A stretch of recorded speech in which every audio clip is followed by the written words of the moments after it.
Hi, everybody. It is Star Trek Tuesday. It is time for Virtual TrekCon's live show, The Main Viewer. We're going to give you all of the Star Trek and sci-fi news of the week, especially Star Trek. We're going to talk about New York Comic-Con, which is coming up in just a couple days. We have people on the streets right now making it happen, taking pictures and putting their ears to the ground to listen for footsteps, and, all those kind of things. So we'll tell you all that's happening there because I don't know. So I'm going to find out at the same time you are.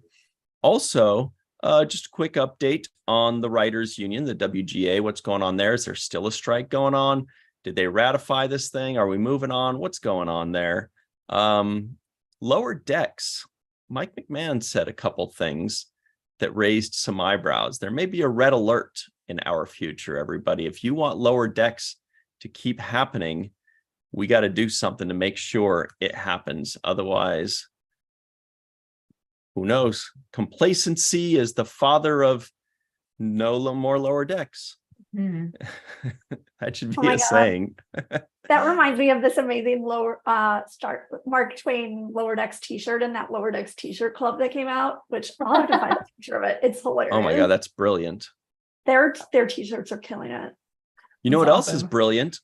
In the news today, if you can believe it, Star Trek 4 news. So look forward to that. We've got some Star Trek 4 news because it is a day, and it will happen.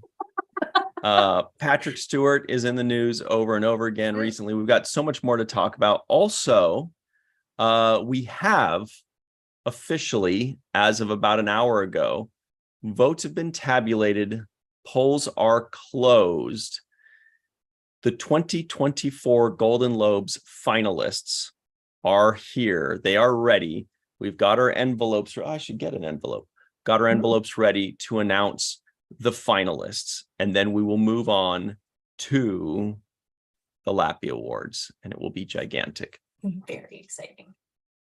That voice was Jenny R. Johnson, everybody. What's up, Jenny? It's Tuesday. I love Tuesday. Me too. Yeah. Everybody, if you would like Jenny R. Johnson's amazing Stem Bolt and Chill shirt, you can't have it, but you can have one very similar to it, as well as the Shakar Salots shirt, because it's still baseball season. It's the playoffs. You can get either of those or both in different colors and sizes at the Star Trek and Chill Shopify, the online store. You can just click the link in the description box below. It'll take you right there. Click on that link, get yourself these fine wares. Or go to theintrovertedrepublic.com and get the shirt Melissa Longo is wearing. What's up, Melissa? Love it. Hi, how's it going?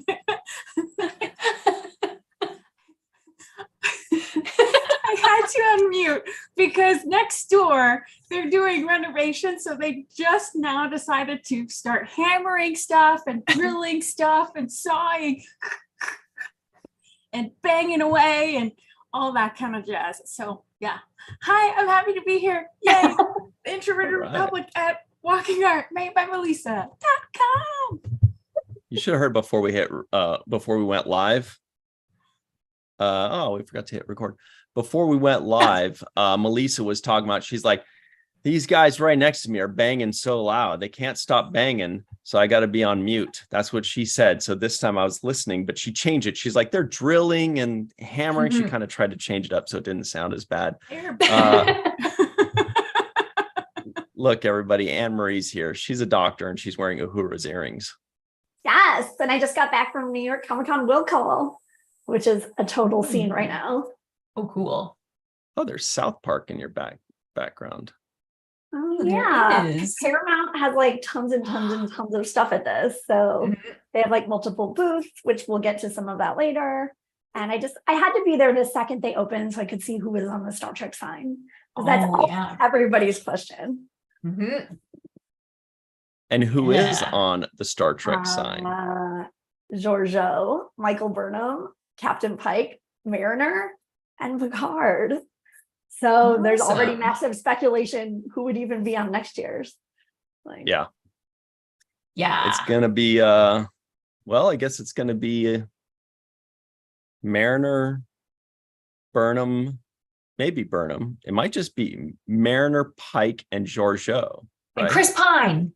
Well, also you never know what'll get like, Yeah.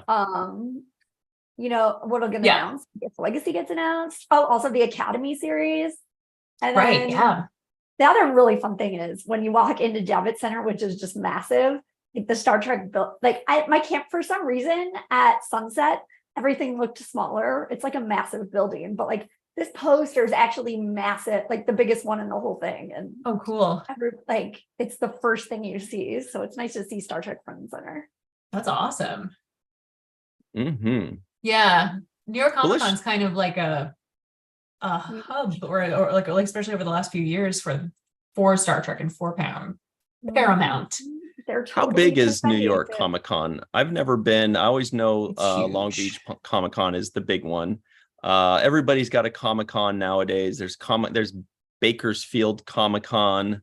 There's Fresno Comic Con. There's Cerritos Comic Con, probably. Mhm. Emerald City. But New York is a pretty big city, I bet. Is the Comic Con comparable to the city, or is it just another Comic Con? Actually, I can't It's compare. pretty big. Mhm. From when I lived in New York and going, yeah, it's a pretty big deal in New York. I wonder what the attendance is for that. I don't know. Is It'll be the interesting to Javits see the Center attendance big? this year too. Yeah, I mean, it's massive. it is. It's It's very huge. huge. There were 200,000 people there last year. Yeah, it's crazy. So that's pretty big. Wow, that's like Mhm. bigger than Cerritos, the city. It's massive. That's crazy. So Wow. it'll be very fun. We'll see how it is this year. I mean, like, obviously there aren't that many actors. I know like David Tennant's the headliner, but he also can't talk about Doctor Who. And it just seems like it'll be interesting. Yeah. Hey, our good friend John Orchiola, aka Back of the Head, is in the live chat, and I've got a song stuck in my head ever since yesterday when John tweeted that there was a guy in the grocery store parking lot or something like that playing the Terrence and Phillip song from South Oh my God, Park. I was obsessed with that tweet. And Anne Marie's got South Park behind her. Blasting. We've got the Yes. Terrence and Phillip song. It's called Mhm. Uncle Yeah. whatever, That's and what I it's was very catchy. So if you Yeah. haven't heard it in the last 20 or 25 years, do yourself a favor. It was like Go listen to it again. 1999 over here. Yeah. Crazy. That was a quality tweet. Oh my Yeah. God. And they had the fart solo, which was pretty Mhm. fun too. It's a catchy tune. It really Anyway. is. Well, let's get up into this news. It's very important. We'll hit up Star Trek. Oh, everybody, please make sure you like this video. It's very important. It's like Latinum. Please make sure you subscribe to this channel. And if you want to know when we're always going live, it's always at the same time, 5 p.m. Pacific, 8 p.m. Eastern time on Tuesdays and Fridays. But if you want a reminder, click that bell icon for notifications. That way you'll get notified every time we're going to go live. Make it a lot easier. You don't even have to remember then. You just go, oh, thanks. And if you're listening in, please give us a 5-star rating. We'd really appreciate that. Make sure you're subscribed and leave a nice review. We would appreciate that as well, because we do this thing for free. So click a couple buttons for us, whatever, no big deal. Let's get into this thing. It is from a website called StarTrek.com. Oh, That one It sounds says- authoritative. Yeah, that's a big Sounds one. familiar. It says Star Trek at New York Comic Con 2023. We know it's at the Javits Center. It's going to be October 12th to Sunday, October 15th. That's just a couple days. Mm. So here's what we have to look forward to if you are a Star Trek fan let me specifically. just pepper in a couple of things as we go. So I'm just going to start off by saying Thursday actually has a For All Mankind panel with Ronald D. Moore. Oh, fun. You may have heard That's of him from Star Trek. Yeah, that's Star Trek related. Yeah. Yeah. I might have to try and go to that. Okay. Skipping ahead then till Friday. And that's Thursday at what time? Do we It's know? Thursday, I think like 4:45 to 6:15 or something. Nice. Pretty long. In one of the Yeah, that's upstairs awesome. rooms. Love that. It's dude. on the schedule though. There's an app and it's I love that show. And it comes out again in I think November 10th. So getting ready. But I mean, who doesn't love Ronald D. Moore here? No, Yeah. I know. Anne Marie, I do you know. think of He's Ronald so D. sweet. Moore as Star Trek, Heartthrob. Yes. Battlestar Galactica, or For All Mankind? Duh, Star Trek or Outlander. Outlander. No, Star Trek. Outlander. Oh my Right. gosh. For All Mankind is second. Yeah. Mhm. Wow. Like, Well, I just think of man. him as one of Jerry's boys. It's so cute. Yes. Love that she used to call them that. Oh, I can't wait. hmm Yeah. Oh, Oh yeah. Yeah, that's All right. very cool. Do like his stuff. That's Mhm. yeah. Yeah. So we've got a poll in the live chat, and the Yay. question is Mhm. Ronald D. Moore of, and the options Ah. are For All Mankind, Star Mhm. Trek, Battlestar Galactica, or Mhm. Outlander. Oh. Tuffy, the Star vampire slayer. Star Teak. It's funny. I was anxious when they said, okay, there's going to be an Outlander show, and I was just like, oh god, and it's going to be on Stars, and I was like, oh, I don't know. And then they were, and then they announced it was going to be Ronald D. Moore, and I was like, oh, And Ira was like such Yeah. a crazy Yes. surprise. yeah, Oh my gosh. yeah, that was insane. Didn't see that coming. Speaking of insane in the membrane, Mhm. so on Friday, everybody, Friday, October 13th, get out your spooky hats and garments. Friday, October 13th. I remember there was a meme a couple years ago going around saying like, this year, Friday the 13th falls on Halloween. This is very rare. And people were sharing it around because they believed it. It was very funny. They should have said Halloween month. Yeah. They should have said, yeah, Valentine's Day going to be February 30th this year. All right. So Yeah. Friday, October 13th, Star Trek boldly going with IDW Publishing. They're really pushing IDW Publishing because if you're into comics, it's got to be freaking amazing because they're basically doing like everything that the fans are always wanting, like continuations of Deep Space Nine or continuations of this or expansions, or doing the stuff that's going on in between seasons. It's really cool. And their things started getting nominated for like awards, like those Eisner Awards, and it's run by Heather Santos now, like a woman running the comic book section. Like it's which awesome. is huge. Jeez. That's a huge deal, especially It with is. the sexism in comic books Yeah. in the past. Yeah. Whatever In the do you past. mean, Melissa? Are we talking about in the artistry? It's just the whole field, but it goes hand in hand with gaming too. It's such, so that's amazing that Yeah, jeez. Who's Eisner? Is that like Michael Eisner or something? Is I that don't what we're know, talking? but it's like the Eisner Awards for comic books. So like last year was an unprecedented, I think ESP. like 3 Star Trek comic books got nominated. Awesome. Wow, jeepers. Watch your mouth. I'm super excited for that. I then love I- that when I you have to say mention- This that. is public. You're gonna get us demonetized. Maybe that passes in Canada, in Nova Scotia. I need to work this Jeepers into my everyday life because that's awesome. I don't know when I did it because I didn't used to say that when I was a kid. I added it in somewhere along the way, but now it just sticks. There's also something I need from the live chat help with. So like every day on the schedule at the end of the, like towards the end of the day, there's something called Enterprise Gaming Meet and Greet, like the Enterpriseians from Prodigy. It's like ENDERPRIZE, but it's not Star Trek and there's no explanation. So I'm like, what the heck is Enterprise? And how is it not Prodigy related? I know. Maybe it's like Ender's Game or something. But like there's no, sometimes the things with no description at all, it's like, whoa, you really have to be in the know to know what that is. Wow. Oh, I that gets me excited for Prodigy. Yeah. Oh, Matt Boardman tells us, hello, Matt Boardman, tells us that the Eisners are for Will Eisner, who was an American cartoonist and writer. Thank you, Matt Boardman. Very good.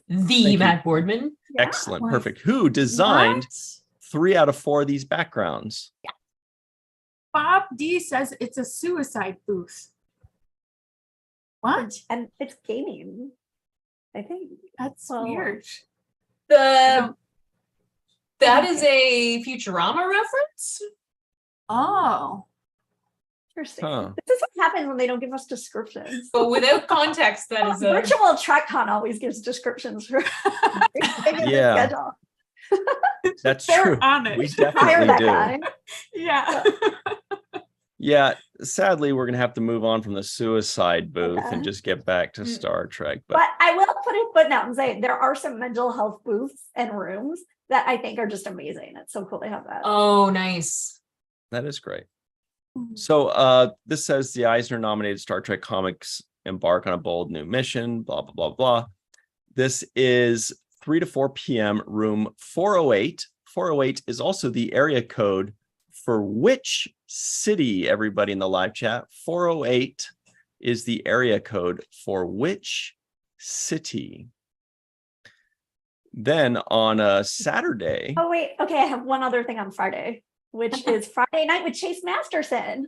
Like, I just feel like someone needs to write the article of all of the anything Star Trek related. I Why spent don't like a they few have hours that? reading. I don't know, but I spent a few hours reading the whole app so that I could like. Oh, wow. everything. So what's the Chase Masterson thing? What's that? So hers is actually 6:15 p.m. on Friday night, and it's mental health is health. RuPaul's Drag Race and Star Trek stars focus on how we can help each other. And it's Amazing. Chase Masterson and then RuPaul's Drag Race contestants. I mean, Star Trek's even in the title. And then for some reason in the guest list for the convention, like I didn't see her in it. It's just like, so that's why it takes like, it's so hard to find all this information. Just Yeah, surprised they don't have that 15 on to their list. 7:15 p.m. They I guess really it's not should. official Star Trek. Yeah. Yeah, maybe that's why. But good note. Thanks, Anne Marie. And we got a couple smarty pants in the live chat. The Mad Bortman and DJ Kitty Cat say San Jose area code. Of course, it's San Jose. That's where I'm from. That's why I recognized 408. A lot of cool numbers start with 408. I'll tell you. I used to live in apartment 408. Really? Yeah. I was sitting here thinking, why do I know that number? So they might not mention Chase because she says that they're partnering with MTV and Joe Gatto from that prank show that he's on with his 3 No, buddies. I knew the real answer. Oh, Impractical Jokers? I'm helping Yeah. Chase at New York Comic Con. It's just, it's not official Okay. Star Trek. Oh, okay. Impractical Jokers. And Impractical Jokers. we're doing that line on Saturday, and he gets so many people doing the photo ops. It's such a good fundraiser for Pop Culture Hero Coalition. Great. Can they get more information by checking out the website, Pop Hero Coalition? I think I would follow Chase's Twitter and Pop Culture Hero Coalition's Twitter, but also just check the New York Comic Con schedule. Great. Good stuff there. All right. People are still talking about area codes. Actually, that's a fun thing. Everybody in the live chat, drop your current area code right now. Drop it. Drop it like it's 902, very, baby. very warm. I don't know. All right. Well, my area code doesn't match my area code. Right. That's I'll tell even you. better. I'll tell you how few people there are in the area that I live. 902, we've only just added another area code, and that's Nova Scotia, Prince Edward Island, and New Brunswick. No, wait, New Brunswick is different. Sorry, but Nova Scotia and no, not them. They have their own. Those They have guys their own. over But there. still, we only just broke 1 million people for all of Nova Scotia, like last year. Wow. Very many of us here. Wow. Yeah. That's fun. We all got to go there one of these days on like a field trip. Agreed. Oh my God, I'm dying to go to Be Canada. amazing. Yes. But I like love we that won't show's tell still Jenny. standing. So she'll be like Yes. excited and nervous at the same time. She'll be like, what do I do? I don't have enough charcuterie for everybody. Okay, look. The point is that the next thing will be on Saturday, October 14th. I still don't understand why this isn't a Okay, complete this is thing. crazy too.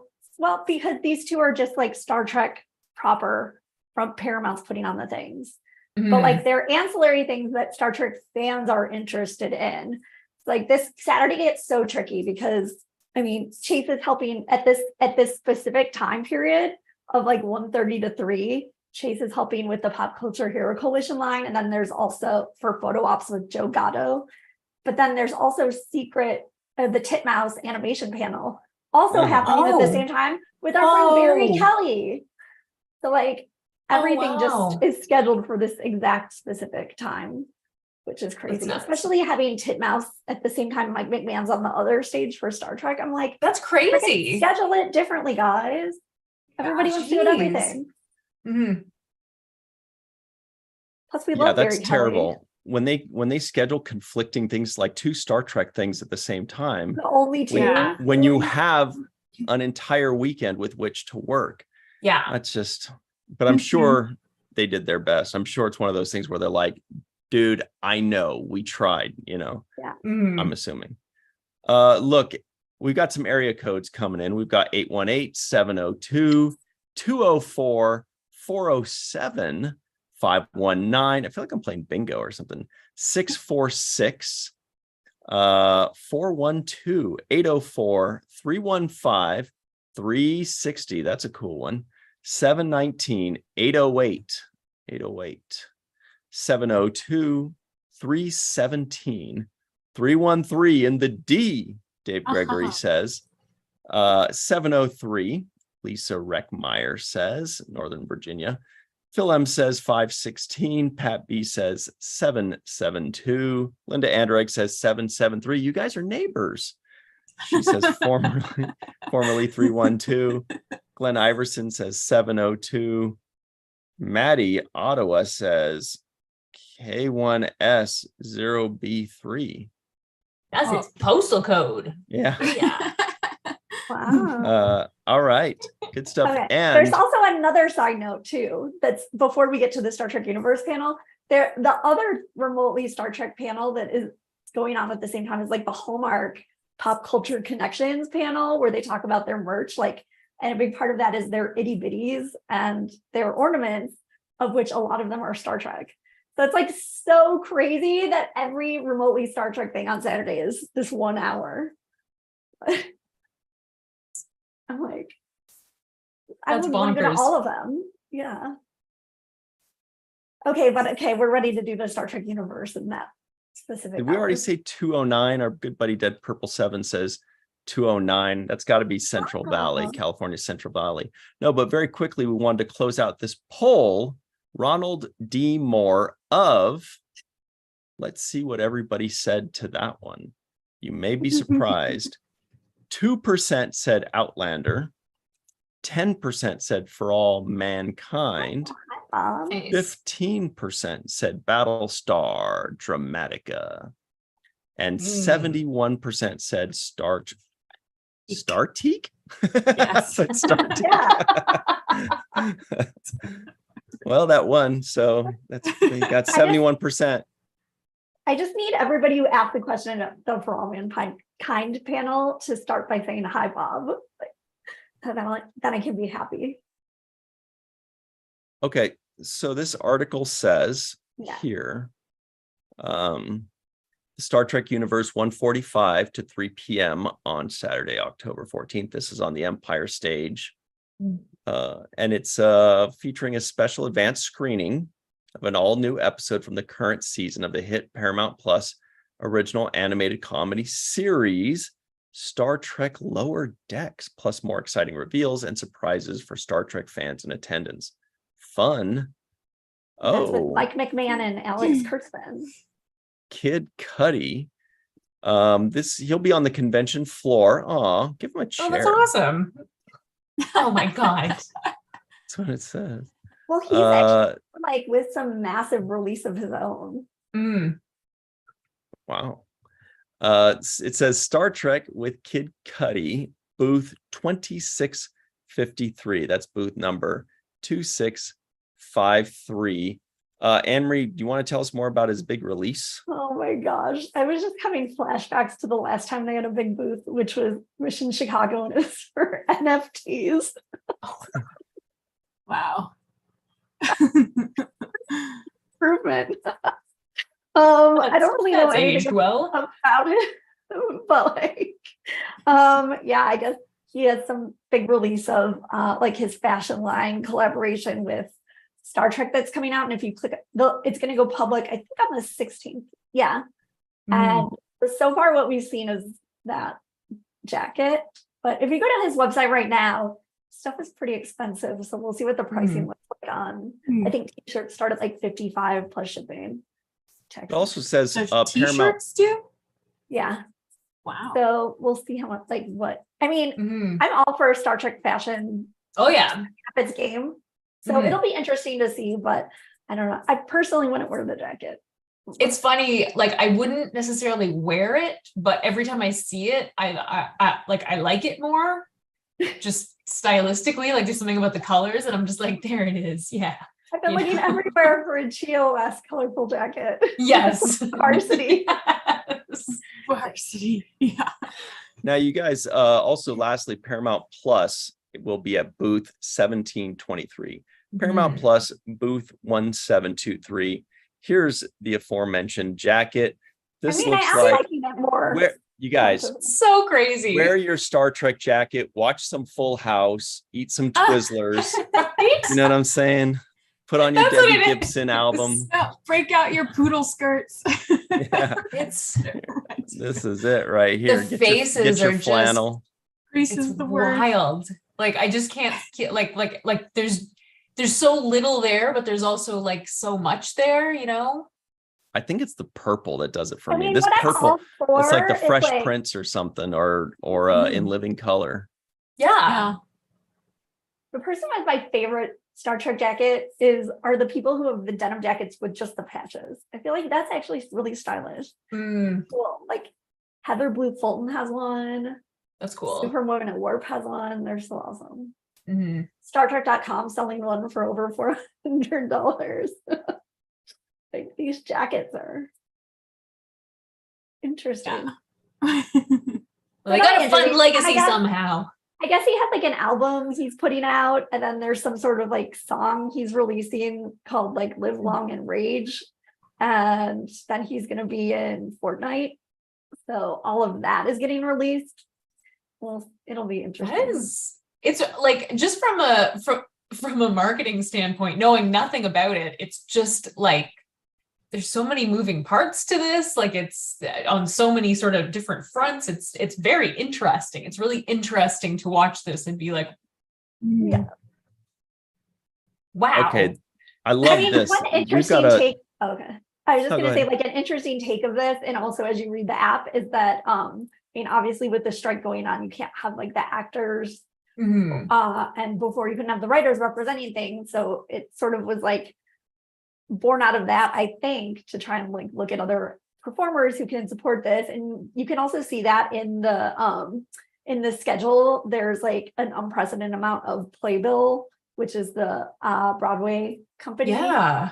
And they're doing a bunch of panels for their sort of like more pop culture-y shows like Wicked, or they have a new Dracula show coming out. So like, it's interesting. Like, I mean, people just have to be resourceful. So this is probably a demonstration of that. Yeah. Well, we've got a pretty interesting battle happening in the live chat. We've got, for example, Volk saying that jacket is 1987 all over again. But Maddie in Ottawa says it's very 92. So that's a big 5-year difference. So what I want to see, everybody in the live chat, one more look at this thing.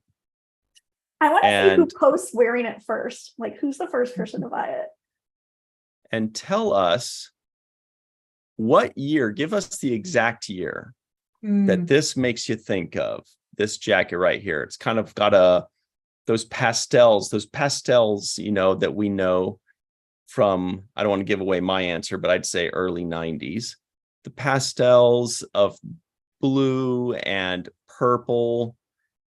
It looks to me like right about 1990 or 91, maybe 92. That's what it feels like. What do you guys think? Well, I have to agree with Jenny that every time I see it, I am like, oh, that's better than I remembered. Man, it has drips. I think 1991.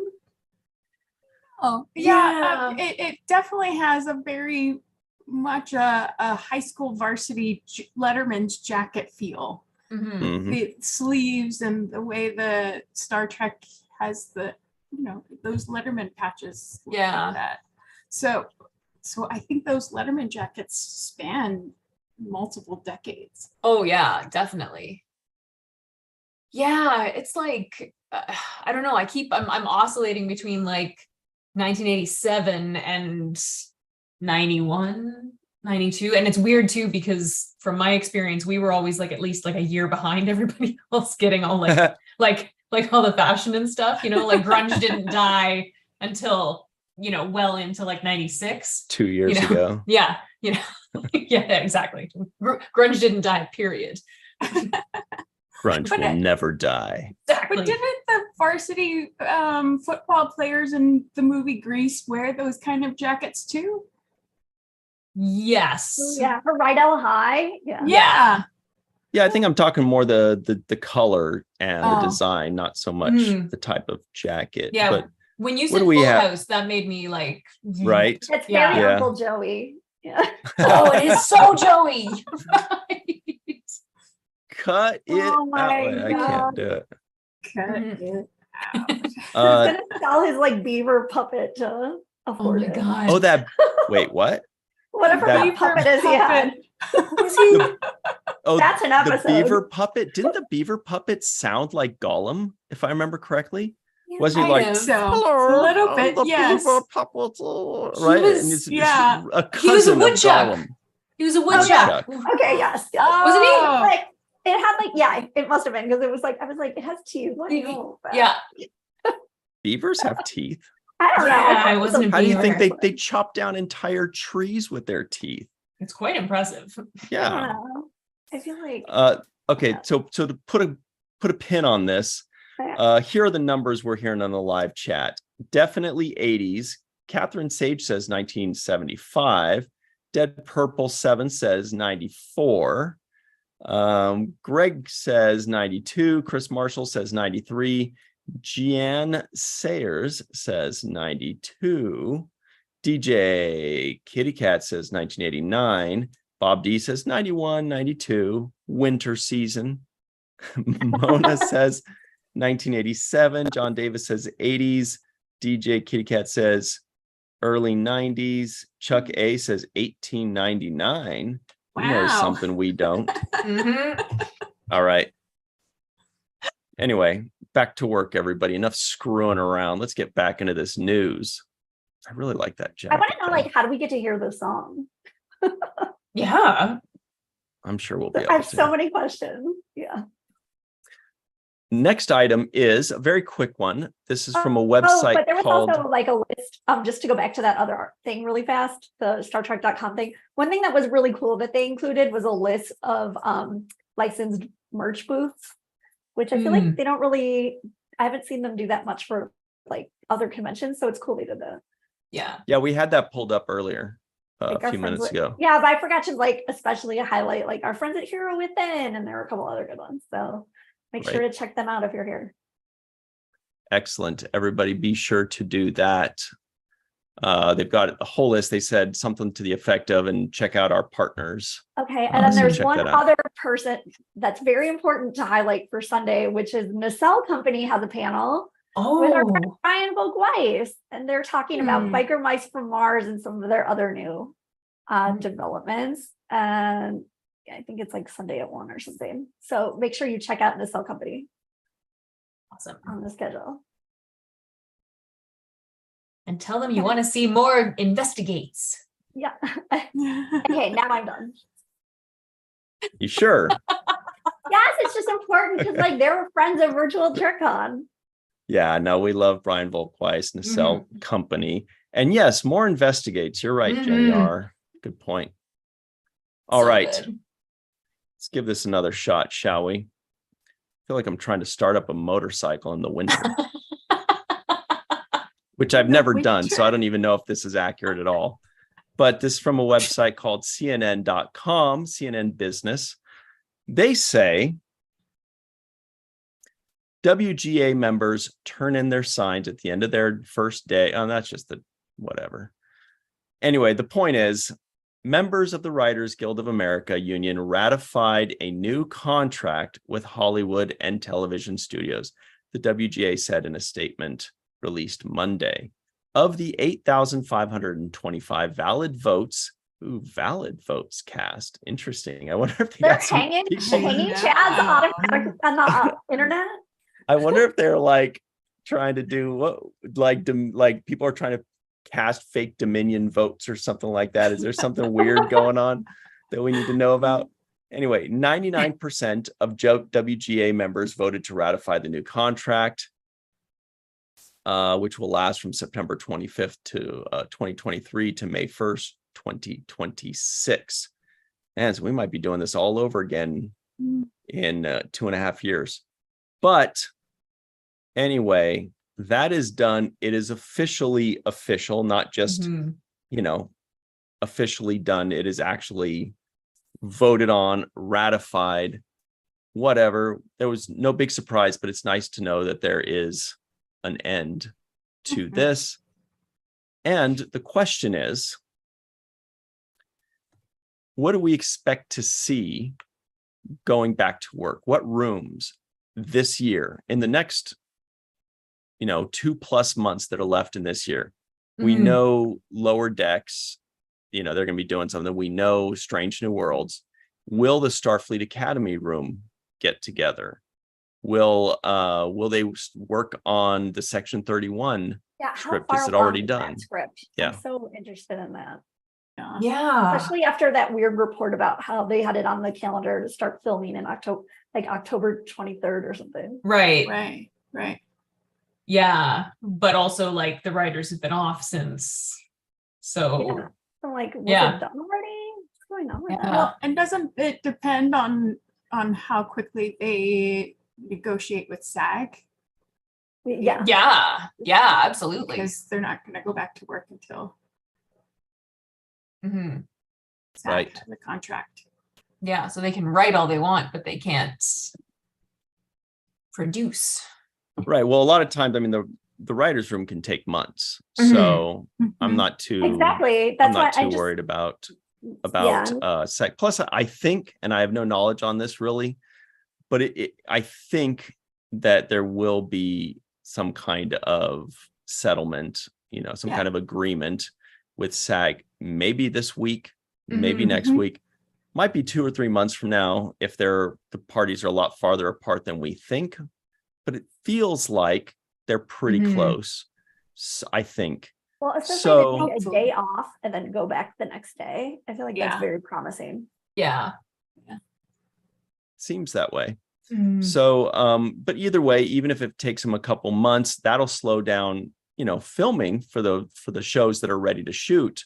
Right. But the ones that are just starting up rooms, or say like Starfleet Academy, I can't imagine that they're ready for production yet. They're probably just getting the rooms together, just getting stuff going. So I'm very excited about that. I think it's very positive. Our good buddy Katie, So Many Random Fandoms, what's up, is in the live chat. Good to see you. I could hear her right now just going, good to see you. I'm eating candy. So anyway, that's just the good news of the day. Not that we needed it, we expected it, but it's good to know that that is closed, ratified, and done. Yeah. Well, yes, I said with a 99% approval rate, which is pretty wonderful. Yeah, that they pretty universally are like, we didn't just like sort this out. We like Yeah. Capes. Arses. Now, we also have, this is an interesting thing. This is an article by, let's see. It's our good buddy. Is it possible? It is. Whoa. John Orchiola of ScreenRant.com is going to have to tell us how to pronounce this name. Nnamdi Ezekwe. So please let us know if that was close in the live chat. But that is Screen Rant. Oh, sorry. No, this is CBR. You won't know. Here it is. The point is, it says McMahon, that's Mike McMahon of Lower Decks, insists OnlyFans can save Lower Decks. OnlyFans?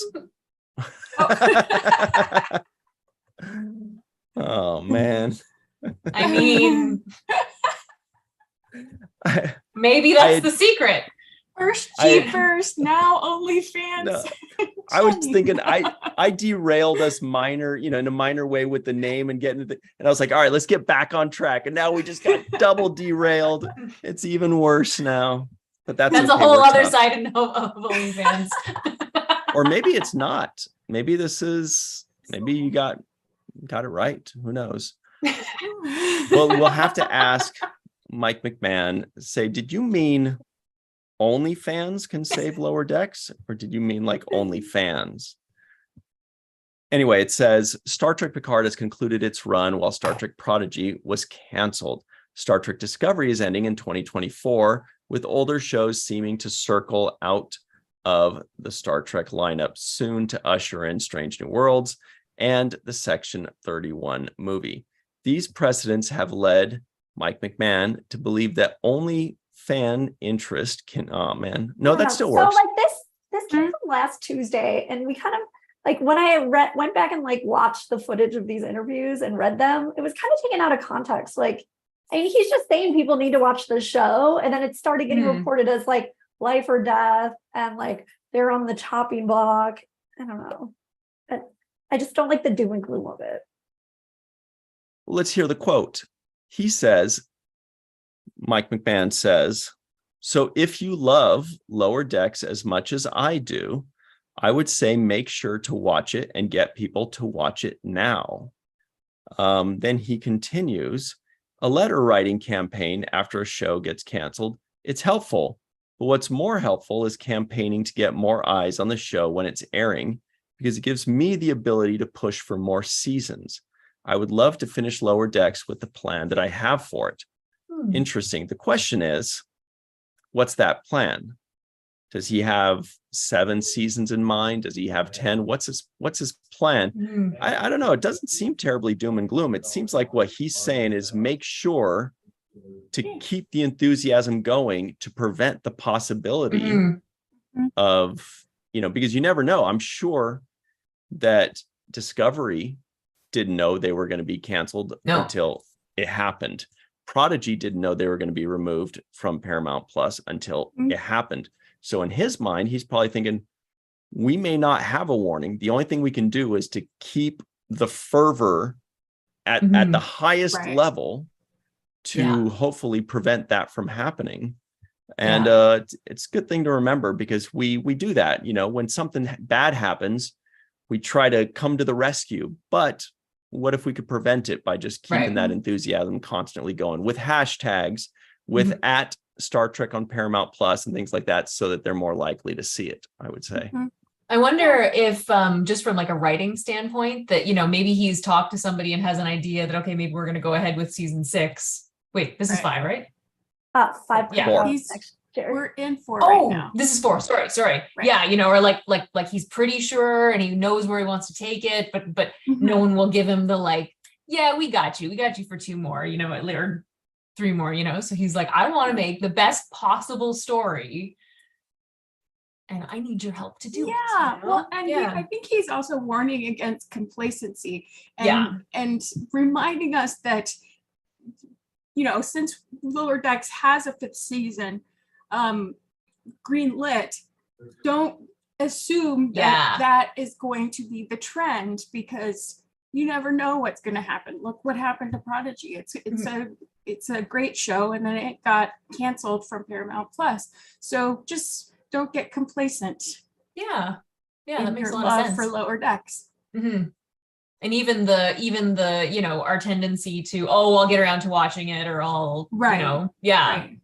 like watch it as it's happening now and then go back and watch it again. Yeah. Well, I've got a question for y'all, and that is, because I've been kind of noodling this around, what do you think is the plan, Mike McMahon's plan? Do you think that he's just maybe he wants to do 7 seasons, maybe he wants to do 10, maybe he's trying to get a movie out of them? But I guess we could ask him one of these days. To just know, like, maybe in terms of cliffhanger, because like the one thing that Lower Decks usually has is renewal before they're done writing the season. And since like it's been hard to get things renewed because of the strikes and everything, he's probably just wondering. But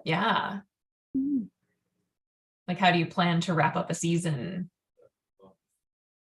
Right, because Discovery kind of got screwed there, where they had to like turn something that was a season ender into a series ender. Which is, I'm sure they feel like they did a good job closing out the series, but they would have done a much better job closing out the series if they had some kind of warning, if they knew, because when they wrote that 5th season, they didn't write it as a series ender. When they wrote that final episode, they didn't write it as a series ender.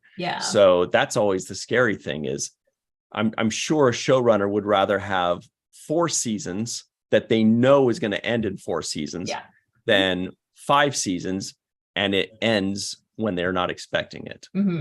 Also, he also mentioned this in your 7th Rule interview and kind of alluded to everybody should just be watching it to make sure we get more seasons. Anyway, which is really the takeaway. Which was an amazing interview. Thanks. Keep that fervor going, everybody. And check out the Mike McMahon interview on the 7th Rule podcast that we had just a couple weeks ago. You'll love it. A couple days ago. Maybe it was 1 week ago. Yeah, it was last week. Thursday. So here's something very interesting that you may enjoy, everybody. It's from our friends over at trekmovie.com. Good group there. They say, screenwriter talks about writer's room for Quentin Tarantino's Star Trek and his passion for the movie. Whoa, what's going on here? Old-fashioned camera, that's so cute. In the last week, screenwriter Lindsay Beer, or Bear, is it Beer? Probably Beer, has been talking about her work on the latest Paramount Pictures Kelvin timeline follow-up to Star Trek Beyond. But it turns out that that isn't the only Star Trek feature film she has worked on in the last few years. She's now revealing some details of what it was like working with Quentin Tarantino on his proposed and now defunct R-rated Star Trek movie. That is such a bummer. I really wanted that. And my favorite one, curiosity. I just have to say, one of the reasons I fell in love with 7th Rule was one of your first episodes ever that you put out. You're all talking about this. That was back when there was the Tarantino question. Yeah. And you guys all started doing possible Tarantino Star Trek titles. Oh, really? Rock said, "Kill Bill Shatner." Kill Bill. Hey, you watch your mouth. I was like, oh my God, this is hilarious. That is funny. Patreon. And if it's R-rated, maybe it could be like Pulp Friction. I had become a Patreon patron just the second I thought it was called OJ Consortium. But then I watched it and I heard that joke and then I upped my Patreon tier. Amazing. It's so funny. Oh my gosh. Okay, sorry to interrupt. So, where were we? The thing is, I wanted to see a Tarantino Star Trek movie. I don't know if it would have mixed well. I don't know if it would have worked. And I'm sure a lot of people got into battles about it, about Tarantino shouldn't do Star Trek. Star Trek shouldn't be R-rated or whatever's going on. But hey, if nothing else, if it wasn't good, whatever, it would have been an interesting swing and a miss. Yeah. I would have been very interested just to see. Mhm. And if it wasn't good, I got 13 other movies I can watch. No big deal. Yeah. Mhm. Okay. Yeah. And it's funny because at the time I was like, I don't know about this, but it was Same. also, that was early, like it was before this kind of renaissance happened where we have all of this new stuff. And it felt like if that's the only Star Trek we're going to get, it felt weird that was what it was. But Right. now it would just be like another flavor, you know? I feel like it would have been amazing and gotten like a lot of eyes on it. And Yeah. if nothing else, like amazing like cinematography and a great soundtrack. Yes. And Quentin Tarantino would have put feet in there. He's like a big foot guy, isn't he? Oh, Doesn't yes. he put, and I don't mean like Bigfoot. He I mean like does. he puts like, it seems like he sneaks foot stuff in every episode or every movie he does. Especially Uma's feet. Yes. Is it? Yes. I'm like, it's so nice that she actually has good feet, like pretty feet. 'Cause I don't like looking at feet. I don't like feet. You just outed yourself. I think he would have gone hard on Spock's feet. I think we would have had a Interesting. close up on Spock's What feet. his feet look like. Yeah, with his I toes would have know. tiny little pointed ears on them. Like each one of them little burrs. Pointy toes. Anyway, God. let's look at this quote here just for fun, because that's probably more important than our musings here. Greg Kenzo says licorice flavor, and I don't know what he's referring to, but yes, please. It says, here's the quote from Lindsay Beer in her interview with The Hollywood Reporter. She says, "We got in there and he started with, 'So what are your guys' ideas for a movie?' And I think I went first. So he listened to us patiently, just kind of nodded his head. And then he took out his notebook and started talking for 20 minutes with lines of dialogue and passionate ideas that he'd already written. It wasn't really a story yet. They were just random thoughts he had on a movie, but it was so passionate and so wonderful. And I laughed to myself and thought, why didn't we start with that?" Interesting.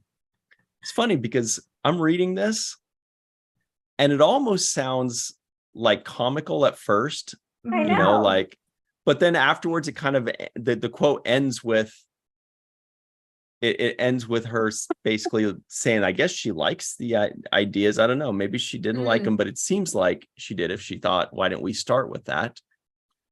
I wish she would have told us. I what want to know those the ideas details. were. Yeah.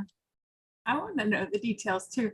But when I first read that quote, my first thought was like, she went first? Oh my gosh. she's Oh, God, so right? brave. In front of Quentin Tarantino. Yeah, that's nerve-wracking. Well, Somebody get her drunk and ask her what the ideas were. Yeah. Subtly, just kind of glide it in. Just be like, you know what I would have done if I was doing a Quentin Tarantino movie, and then just throw out a bunch of ideas and be like, but I'm sure that's really far from what the real ideas were. Mhm. And then just see, and then just sip your beverage and be like, see if that works. Anyway. All right, let's move on. Oh, wait. One more quote from her. She said, "So that room was also the beginning of a very strong relationship with Bad Robot. And I've been brought in a few times on different iterations of Trek, most recently on Star Trek 4. Paramount is reportedly interested in fine-tuning the latest draft to get Star Trek 4 into pre-production soon." Well, that sounds good. That I don't means know. that sounds I like can't they're think of real anything close. after I hear the words "bad robot," and then I'm like, oh my God, I need more Lost.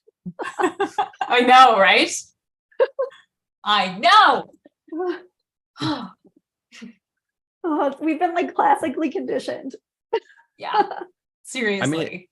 It sounds promising. It sounds like they're, when they say fine-tuned, That's certainly a term that they use to make it seem like, we're just almost there. We just got to really fine tune it a tiny bit, and then we're all set. But really, for all we know, it could be they're going to change half of it.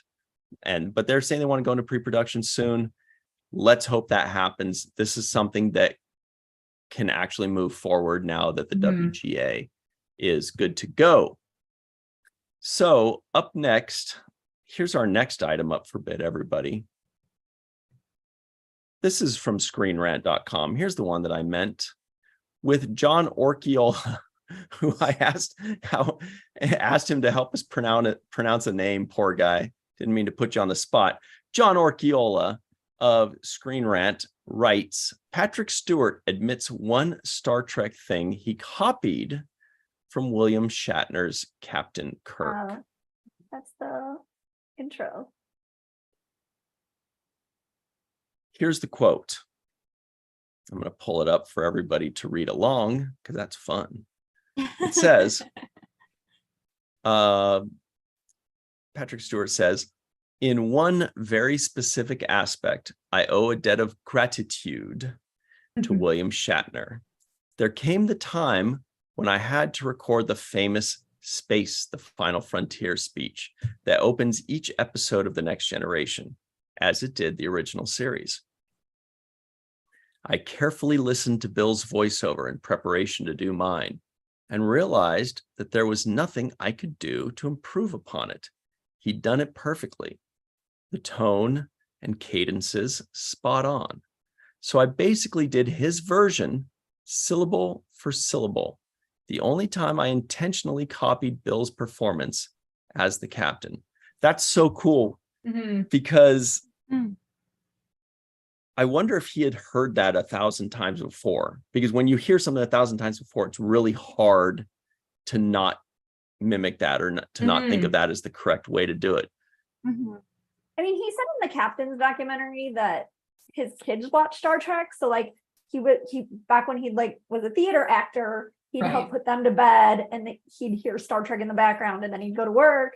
So like, I'm sure he heard that intro before. And then also like when he got the job, obviously researching it. But I just remember like back when TNG came out as a very little girl, like you definitely notice when they switch from ma'am to no one.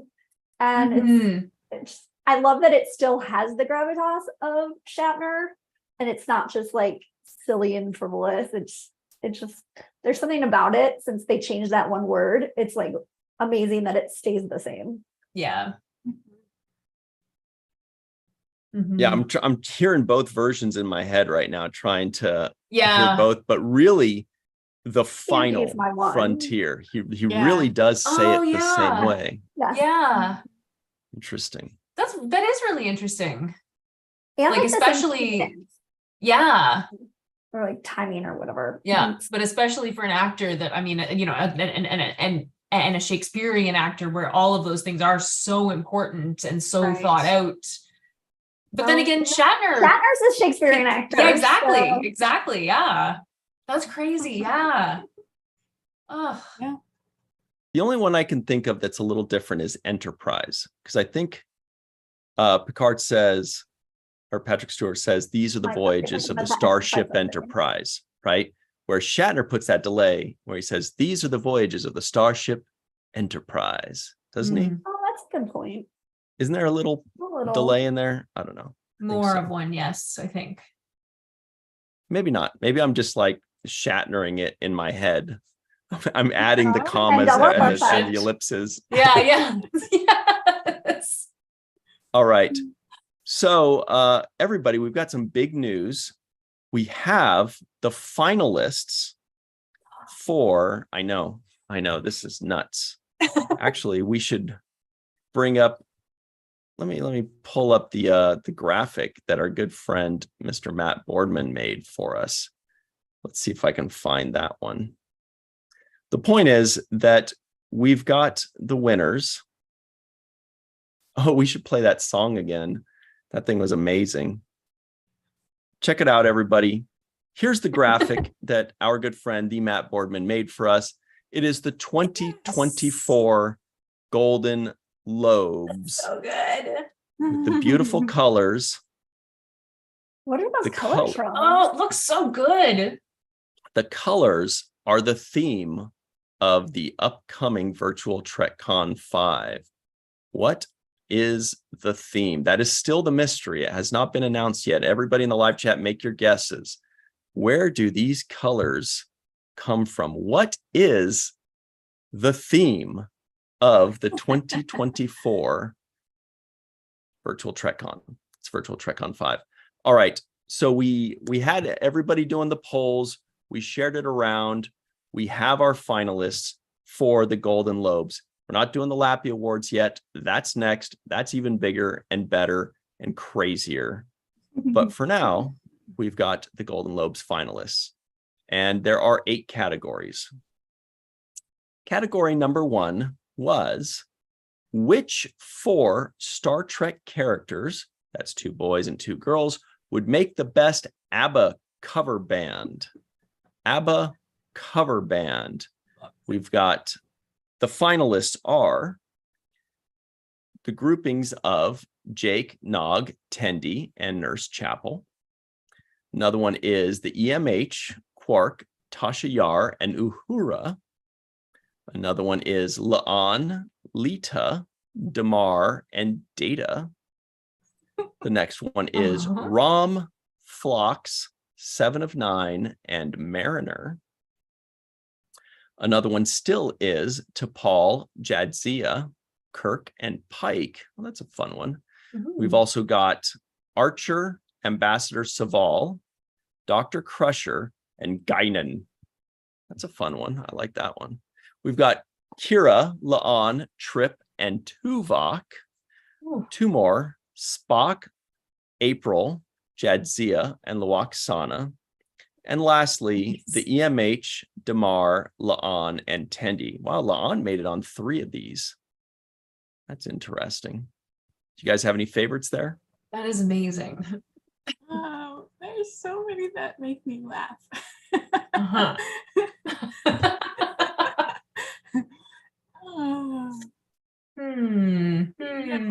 I'm gonna have to go with the Jake Noggin. Yes. There they are. Tendi and Chapel. How fun would all 4 of those people be? Guinan. That's amazing. All right. Oh man. You know the what? Next one. Yes. Rom, Phlox, 7, and Mariner. That is wild. Really funny. So the next category, these are the finalists. This is who you'll be voting on when we open it up on the Google form soon. The next one is, if you had a broken arm, which Star Trek character would you least want to drive you to the hospital? Poor Neelix. Of course, you know he's going to make it to the finals. This guy, if there's one thing he can always win, it's these kinds of questions. So these are the finalists. We've got Neelix, Cal Hutchinson, call me Hutch, personal favorite of mine. We've got the female changeling, the diviner, oh my god, Peanut Hamper, Harry Mudd, and Badgie. Now I'm going to fight for Cal Hutchinson here, call me Hutch, because here's the key. I understand there are a lot of violent and horrible and evil people that would eat you, and your broken arm would be the least of your worries. But that being said, if you had a broken arm, I think the last thing you want, even beyond getting killed and eaten, would be getting talked to by an annoying Calvin Hutchinson, call me Hutch, where he's just like, hey, but you know, your arm's broken, but hey, how about that weather? And you're just like, dude, bro, can you, is it close enough to walk yet? Can we just pull over? I don't know. I'm with you on that one. I'm with you on that one. Yeah. Neelix, I would love to have Neelix help because he'd be so nice. You know, he'd probably say some things, but he'd be saying like nice things. You know, that's a good point. Are you okay? Are you feeling okay? Can I get you anything? I know I'm driving, but I can help. He would totally like hand you like Reese's peanut butter cups that was like under his seat for really long, and they're like gross Exactly. and stale, but still it's like you'd be like, So well, that's thoughtful. It's still chocolate and Yeah. peanut butter. Leola root flavored Kit Kats. Melissa, do you have a favorite there? As fun as Cal is, I'm gonna say Badgie. I wouldn't want Badgie driving me anywhere because my broken arm would turn into probably death. Mhm. Maybe, or he might just be helpful. Mhm. Maybe. I don't trust Not Badgie. worth the risk, I guess. No. What about you, Anne Marie? Did you have somebody that you would? In Hutch. Oh my God, obviously. But you know what I have to say about Hutch is that say you have an extreme like You have an extreme like. fracture, an extreme like, and you're losing tons of blood, and he needs to keep you conscious. Like he'll be talking your ear off. Like I don't know if it would put you to sleep or else keep you awake because you're so annoyed. You would That should be roll good. out of the car and be like, just give me death. I mean, maybe he's, got like basic, Starfleet first aid training too. So maybe he's like, yeah. while he's talking This and is driving, true. he's tourniqueting. True. And I'll tell you all about the training. Yeah. I can imagine like Neelix being like, I think I could help. I was with Kes for a little while and she was a nurse for a little time. Actually, we played doctor. I don't know if I should tell you about that right now, but maybe I could. Manual. Yeah. So that I could go on away missions. Yeah. Good old Neelix. Love him. Okay. So the next one is, which Star Trek character has the most outrageous head of hair? We included the word head in there because some people might presume correctly or incorrectly about people's body hair and all kind. Who knows anymore? So we want to just keep it at the hair on their head. Hair on their head. That's fair. That's fair. Yeah. So here's what we've got. Janice Rand. These are the finalists as voted by you, the fans. Janice Rand, because she had that big old beehive, right? And remember, outrageous doesn't necessarily mean bad, doesn't mean good. It just means outrageous. It's like Gem. It's simply outrageous. Truly outrageous. You're right. Got to take away my Gem card, my Gem membership. Okay, so Neelix is another one. Big surprise. This guy's dominating so far. So we've got Janice Rand, Neelix, because he's got. This guy, it's a mohawk, a flat top. I don't know. We have Maj Kulla. Anne-Marie, can you tell everybody who that is? One of the Kazon who famously look like they have those piggy-eared dog treats wrapped in their hair. It's a look. Yeah. It's they got some pretty gnarly hair. Yeah. Gnarly. But they could keep a lot of stuff in it's not there. their fault. They don't have water to wash it. But yeah. Yeah, but they can cut it, right? Yeah, that's true. Maybe they don't Imagine have if they scissors. Okay, it's true. You never know. They got knives, they got phasers, whatever. They don't care. They're tough. Then we also have T'Pring. Now, this one was specified as T'Pring from the original series, season 2, episode 1. So be aware of that. We're not talking about Strange New Worlds T'Pring. Also, we've got, and I never know how to say this one, Ambassador Itishra from Deep Space Nine. What was her name? How did she pronounce it? I forget, but she had the wings. Yeah, big old wings on her head.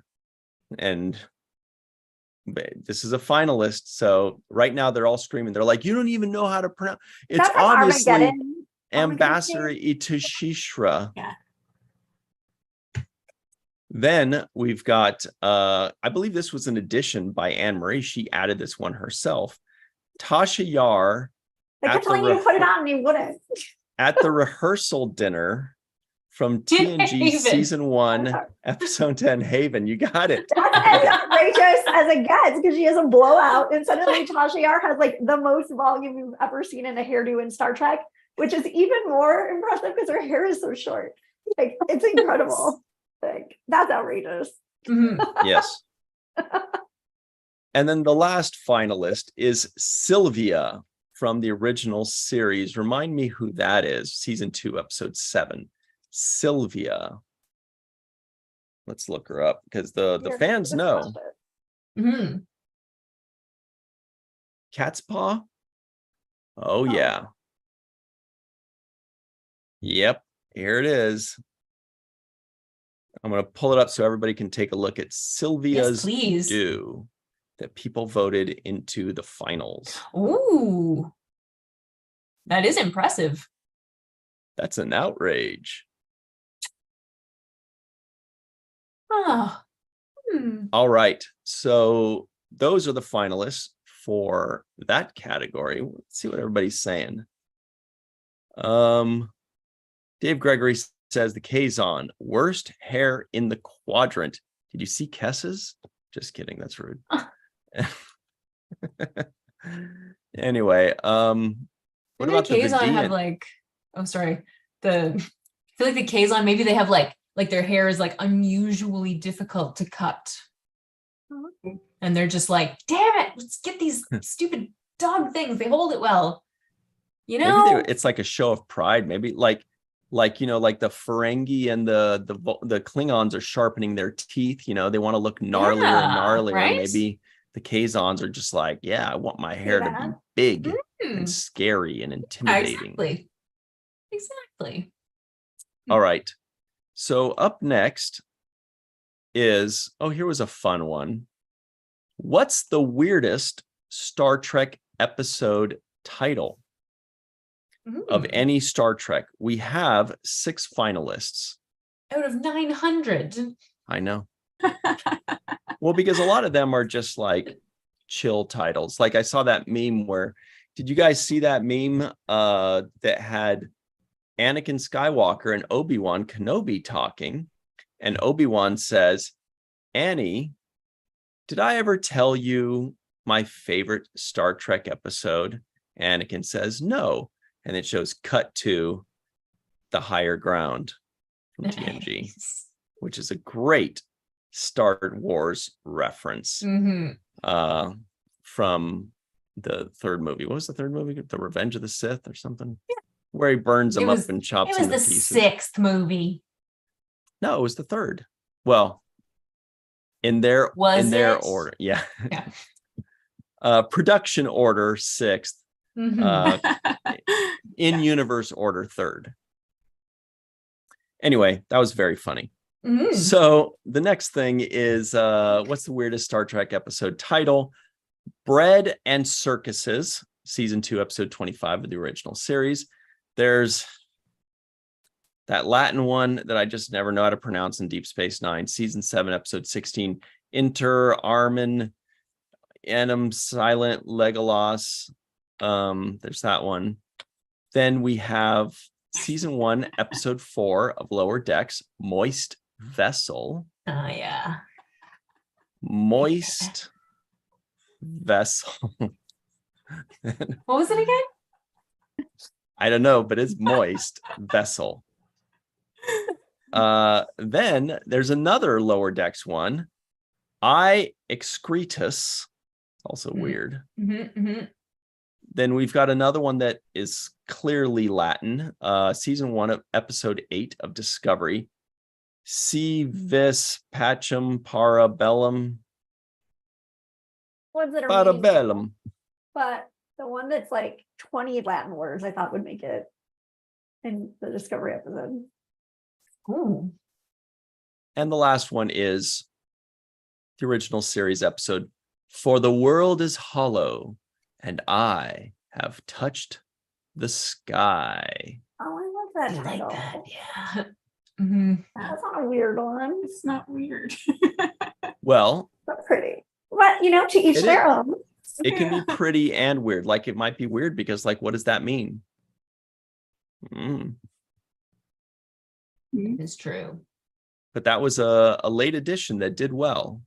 Very good. Now we also have one of my favorite categories. Which establishment would you most like to visit?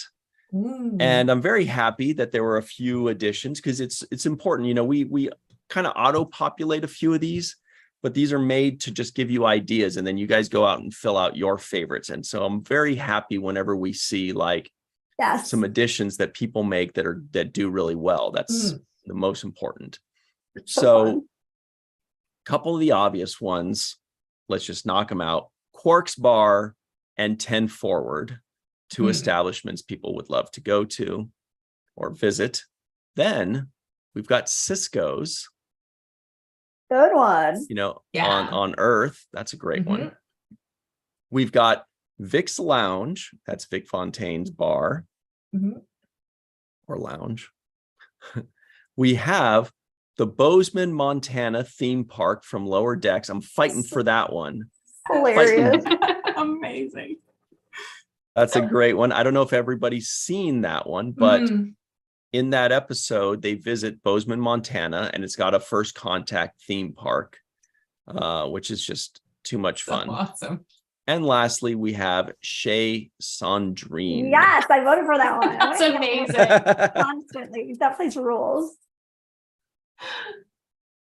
What do you think their specialty drink is there? Wine, lobster with lobster, and someone playing the piano. Someone playing the piano for garnish. Oh my God. I just like watch someone to watch over me like every month. And every month when I do my like monthly watch, I'm like, oh, I wish I could hang out there so bad. That's awesome. So good. Now, the next one, we've got 3 more of these.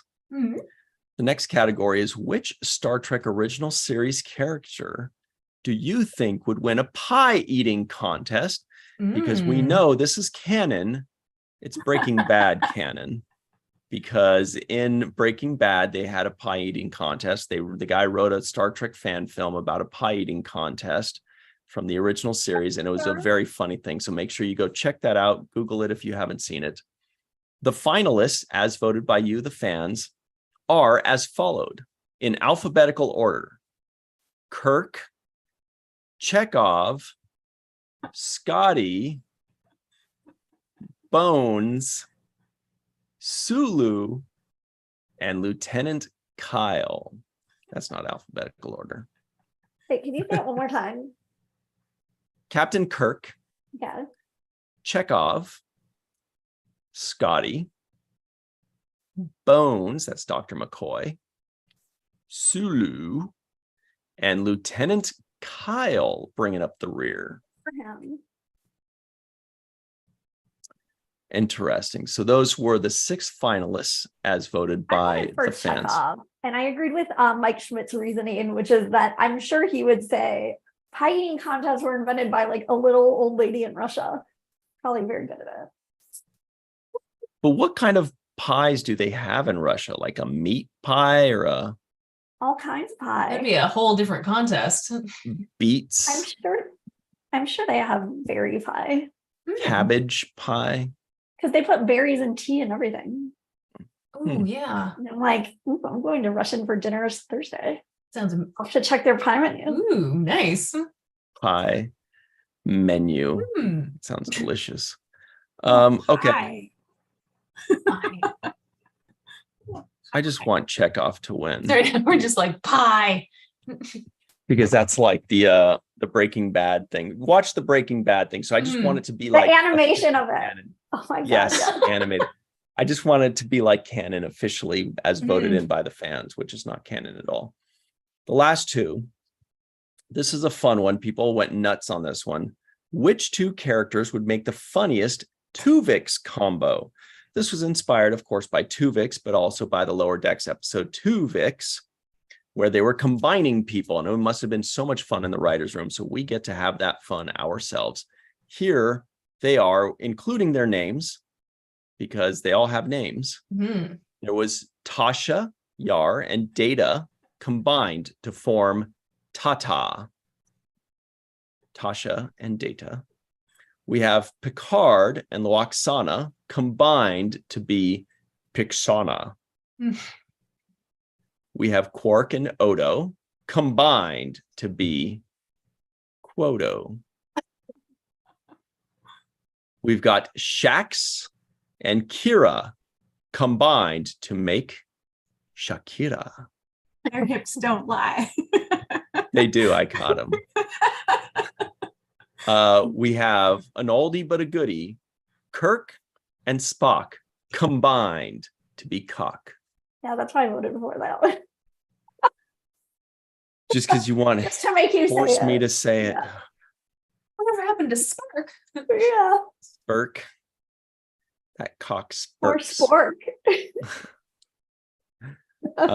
And the last one is Boimler and T'Pring combined to make Boing.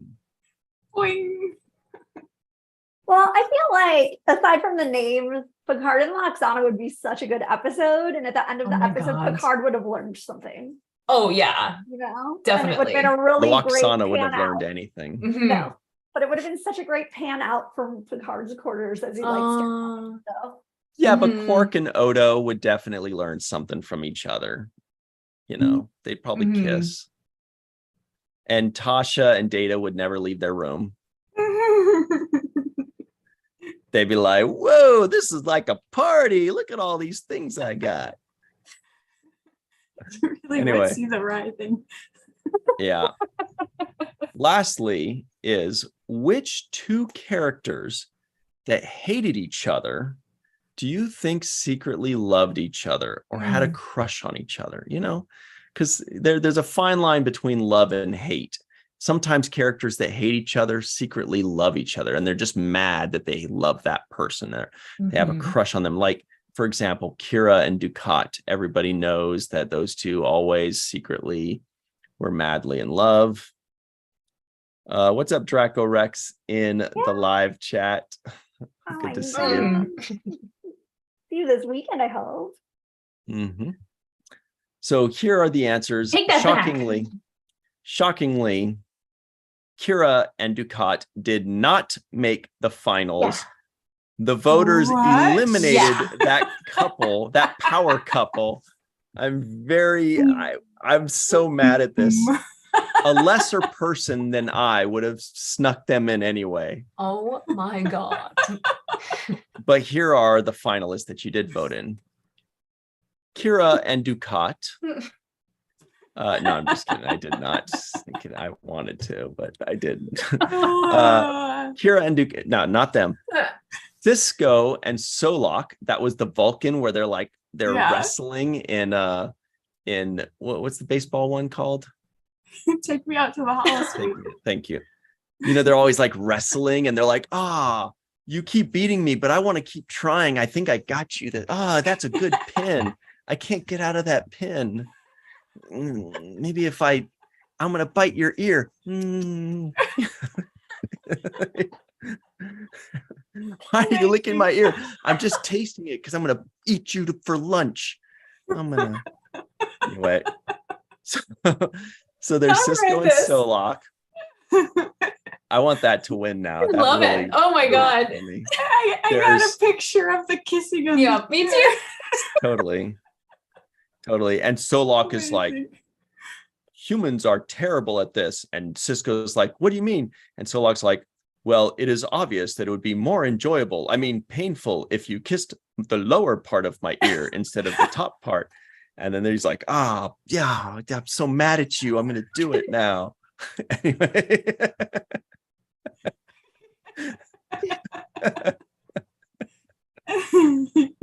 Oh my God. All right. Like this is more than just off the top of your head. I got a lot of notes here. I stayed up all night writing this fan fiction. Notes. Oh, this is Anyway. a script I'm submitting with. So anyway, then there is Damar and Kira. There might be something there, but that one, at the end. yeah, that one's kind of Yeah. borderline because they were friendly at the end. They didn't hate each other, but whatever. We'll let them kiss and make up for sure. There was Riker and Ro, like in the episode Conundrum. We actually got evidence that they secretly Yes. wanted to And play it's like kissy pants. Yeah. So Play kissy pants. what? Jenny. Grow All up. these little things. Then there was Guinan and Q. That is a racy one. That one is. No, he killed her people. They can't. Yeah. Fine line I'm between not love and down with hate. that.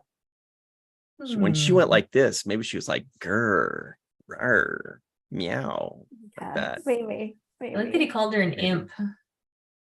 Yeah. Then we've got, interesting. here's a saucy one, Janeway and the Borg Queen. I agree That's with for this sure, 1,000%. Mhm. No I question. painted that. You did? We gotta see. That was and all it shows foreplay, through. dude. Yeah. Yeah, that was so obvious. They were just being coy. At the end, they weren't even really hiding it too. Then, there's another Riker. Let's be honest, Riker secretly loved everybody, but it's got to be mutual. Riker and Shelby. Exactly. That's Commander the other one. Shelby. That's a very good one. Yeah, totally. Yeah. That's another one you can picture when they're in like the turbo lift and she's like, you're in my way. And he's like, well, then I'll move. And she's like, no, move over here. No, move over. And they're like, they're pushing each other around in the turbo lift.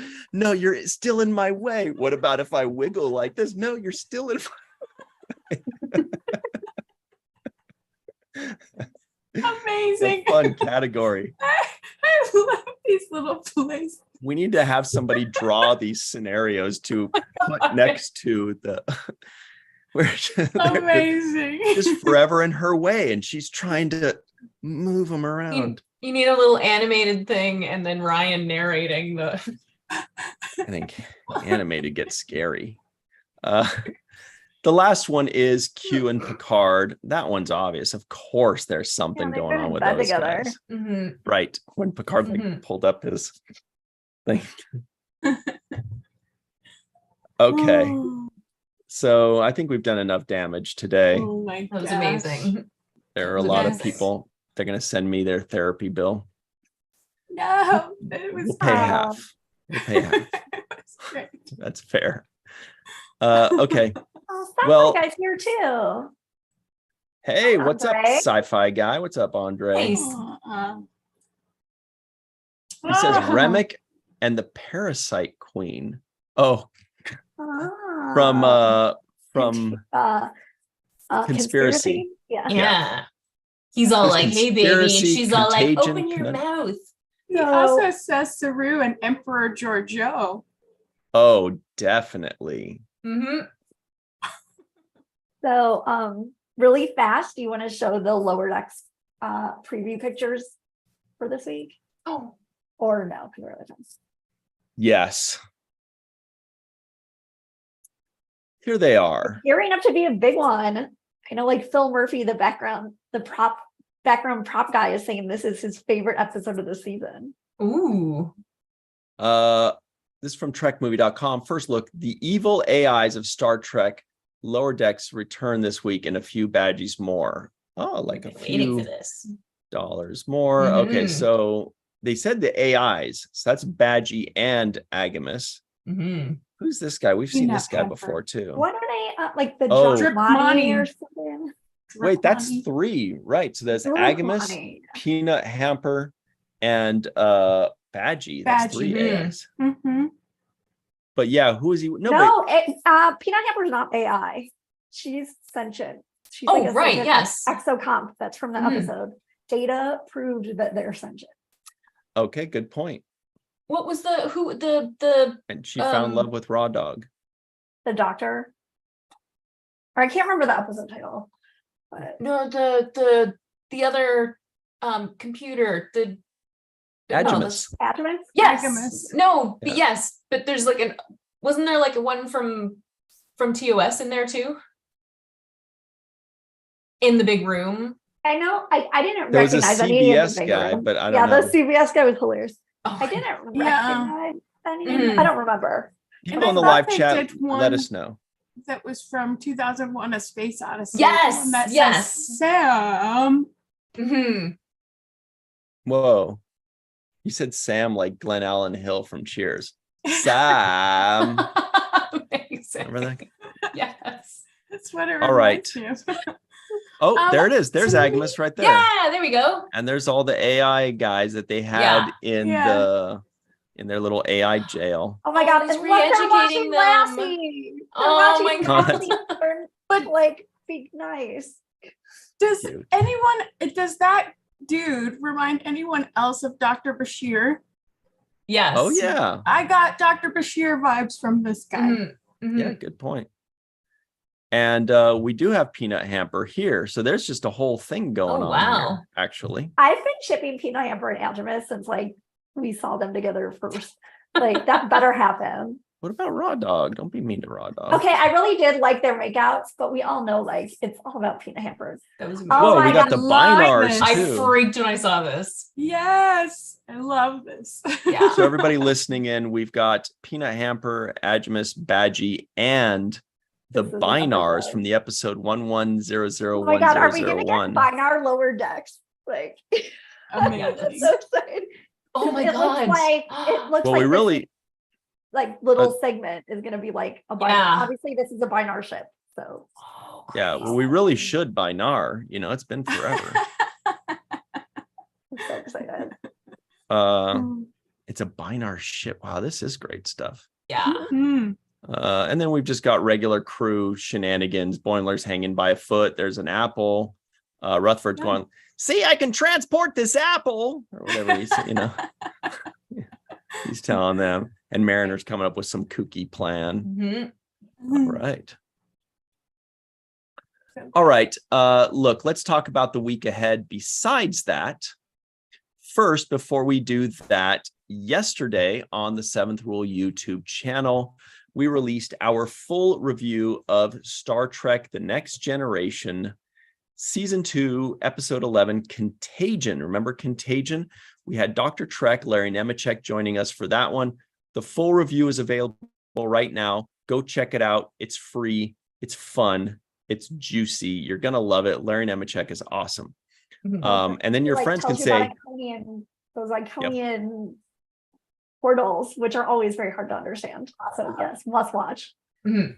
did somebody say Portal? Larry Nemechek says, watch Portal 47. Oh, you poor Chales. All right.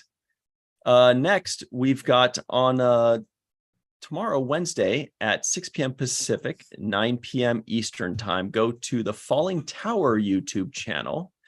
We've got Sci-Fi Month happening right now. And the next episode that we are doing is, got that backwards. It is Silo on Apple TV. Mhm. Silo, really big show that's coming out recently, or that came out recently. We watched it with our good friend Scott Baker. So myself, Scott Baker, and Dr. Muhammad Noor watched it and reviewed Silo from Apple TV. That's at 6 p.m. Pacific, 9 p.m. Eastern time. Check that out on Wednesday. Then on Thursday at 6 p.m. Pacific, 9 p.m. Eastern time, go to the Seventh Rule YouTube channel. We will be reviewing the aforementioned Lower Decks episode with Phil Murphy, graphic artist who works on Lower Decks, That's awesome. who did say this is one of his favorite episodes ever.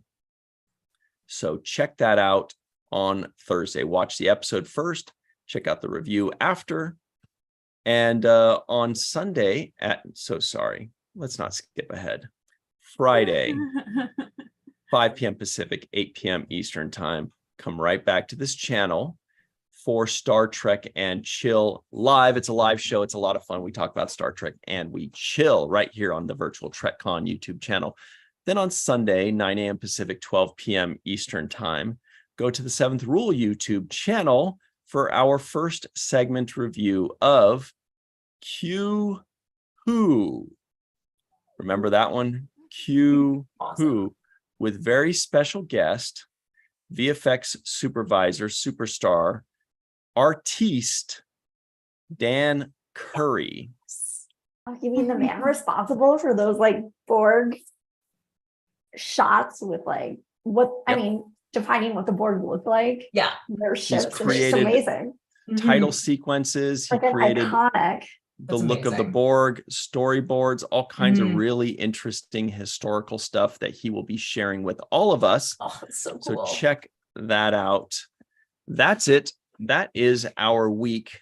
Melissa Longo, will you please tell everybody where they can track you down online? Track me down on social media at Melissa Longo, Malissa. And then at theintrovertedrepublic.com under Walking Art Made by Melissa and Walking Art Made by Melissa at Patreon. Yeah. What about you, Dr. Anne-Marie Siegel?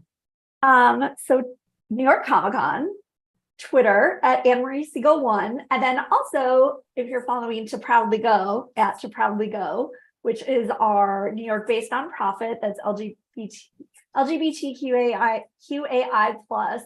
And right now our viewing parties are raising money for Pop Culture Hero Coalition with Chase Masterson. So Saturday is going to be a massive event. And that's at Barracuda from 6 to 9 with prizes and drag performers and bingo. It's going to be amazing. And drink specials. So if you're looking for something to do Saturday and you're in New York, at To Proudly Go. Amazing. And maybe guest. What about you, Jenny R. Johnson? Well, aside from the usual, my website, jennyrjohnson.com, everywhere on the internet, except for Twitter, at Jenny R. Johnson Art, on Twitter, X, whatever, I'm Jenny R. Johnson. And this weekend, I'm making a rare public appearance in Halifax, Nova Scotia, because I'm hosting, we have like a 6 p.m. till midnight, like art in the city thing happening in Halifax, and I'm hosting karaoke on the ferry that runs between Halifax and Dartmouth. That's amazing. So it's a 12-minute trip. You can basically fit like 3 songs in. Yeah, and I'm the karaoke host for 6 hours. Yeah, so 6 hours? 6 hours straight, yeah. Yeah, it's insane. Yeah, but it's so much fun. So anyone who's anywhere near Halifax, come hang out. It's amazing. Oh my God. I legitimately want to go to that. I'll try to get some video. It's hard. I don't have a lot of time. I don't have a lot of time to like record myself, but I'm going to try to make sure that I get at least a few videos out because it's insane. Wow. Yeah. Matt Boardman says at the USS Halifax. Mm-hmm. Oh yeah, I should say it's Nocturne. It's called Nocturne, the big event, but like Nuit Blanche, exactly. Yeah. Good name. And everybody, you can find me, Ryan T. Husk, on Twitter. That's at Ryan TG Husk, at Ryan TG Husk, or just Falling Tower, Seventh Rule, and Virtual TrekCon on your favorite social media, especially YouTube. Ooh. Hooray! All right, that's it. Thank you all for hanging out with us. We appreciate all of you. Please make sure you have liked this video and subscribed to this channel. Make sure you've given us a 5-star rating and a nice review. We appreciate that. And make sure you continue the conversation in the comments below. As soon as this ends, if you are watching right now in the live chat, as soon as this ends, just hit the refresh button. The comment section will appear magically down below. Leave your comments. Tell us what you think of the Golden Lobes finalists. Do you have any early favorites? Did you think that we were getting way off track and telling way too many silly jokes? Did you secretly love those jokes like Picard and Q? Let us know. And thank you for hanging out with us. We will see you next time. And when you want to hear about the Golden Lobes, everybody, put it on the main viewer. Although sometimes they would just say put